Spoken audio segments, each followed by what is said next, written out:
In Australia, the distance between you and bankruptcy might just be a toothache away.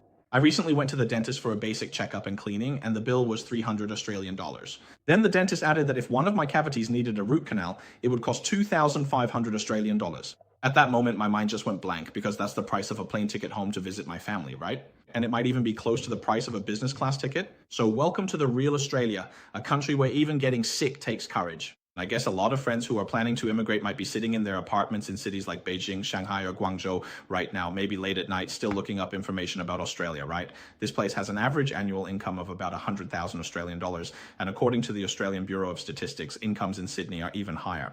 And I totally understand that feeling. On one hand, you have these wonderful fantasies of sunshine and beaches, but on the other hand, you keep refreshing real estate websites only to realize that whether you want to rent or buy, the places you can actually afford are all more than an hour's commute from the city center. And then that excited look on your face gradually freezes, right? And for friends who are already here, life isn't necessarily easy either. This is also a real case. Just yesterday, when I was checking out at Woolworths, there was a young couple next to me. I'm in Melbourne.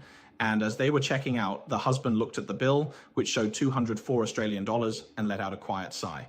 Then the wife silently took 2 boxes of blueberries and asked the cashier if she could return them, saying, "Let me save these $10 because the kindergarten fees are going up again next month." I was right next to them, so I heard everything.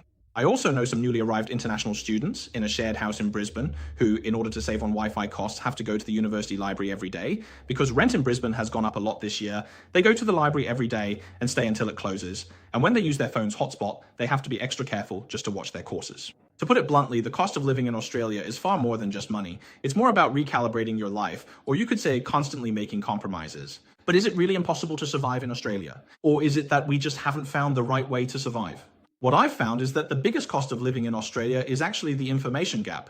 This thing can quietly steal hundreds or even thousands of Australian dollars from your bank account every month, and yet you remain completely unaware. So what we need, in my opinion, is not to complain, but to have a strategy. That's why I've summed it up into 3 survival algorithms. Hopefully, if you've been feeling stressed about life lately, this can help you regain control over your life. The first one is the housing algorithm. A friend of mine, for example, just moved from Melbourne to Sydney. He rented a 2-bedroom apartment in Chatswood, Sydney for 850 Australian dollars per week. And then another friend, coincidentally, also moved to Sydney, but from Brisbane. He chose to live a bit farther out along the commuter train line in Toongabbie. He rented a place of the same size for only 700 Australian dollars per week. That means he saves about $200 to $300 a week, which adds up to about $1,000 to $1,500 a month. This amount is enough to cover his family's utilities, internet, and transportation costs. The key point here is not that you should rent farther away, but that you need to understand there is a trade-off between commuting time and rent in Australia. You can exchange about half an hour of commuting time for roughly 1,000 Australian dollars in disposable income. It's just that you have to do the math yourself because everyone's time cost is different. The second point is called the parenting algorithm. Although I don't have children yet, my good friend's daughter takes swimming lessons. At first, he enrolled her in a nearby private coaching center, where a one-on-one private lesson costs 40 Australian dollars for 15 minutes, and I think it's about $80 for 30 minutes. Then he told me that he later discovered the local council also has a swimming pool, where a lesson only costs $20, and a package of 10 lessons is about $200. And actually, the quality of the coaches and facilities is exactly the same.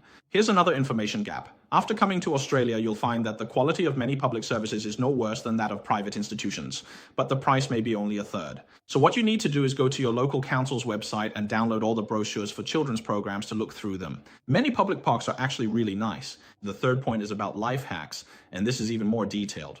When I first came to Australia more than 10 years ago, I didn't know there was a difference between peak and off-peak electricity rates. In my first quarter, actually not even a quarter, in my very first month in Australia, because I rented an apartment by myself, I still remember very clearly that my electricity bill was $371. I used $371 worth of electricity in just 1 month just by myself. At that time, the average quarterly bill in Australia was $400 per month, which means I used twice as much electricity as a typical family.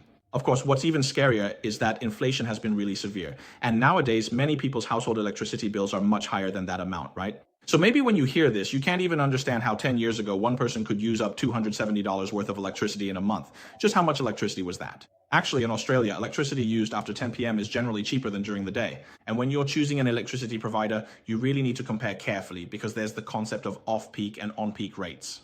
And then there's your mobile phone. Don't go for those Telstra, Optus, or whatever $50 a month contract phones. You should look it up. There's something called a long expiry 365-day plan. For example, the one I'm using now is Kogan. It's $180 and gives me 300 gigabytes of data for a whole year. That works out to just $15 a month, right? See, none of these are earth-shattering secrets, but I think they save me almost 10,000 Australian dollars a year. That's enough to easily cover a trip home to visit family each year.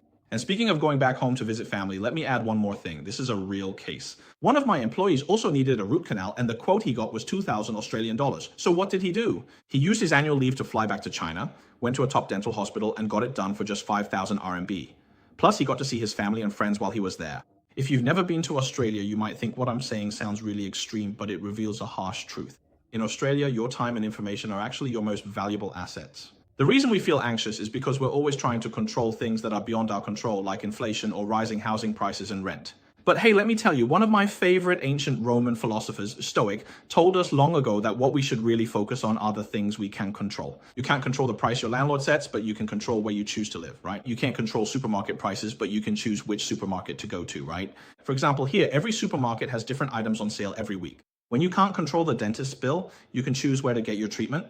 So living in Australia, I feel like it's an ongoing game. You can't change the rules, but by mastering information or becoming a smarter player, you don't have to lower your quality of life. So when we talk about saving money, it's not really about downgrading your lifestyle.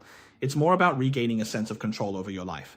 That's the truest meaning of the Australian dream in 2026. And Australia isn't a paradise either. If you have any questions about what I talked about today, feel free to leave a comment below. Let's get through life together.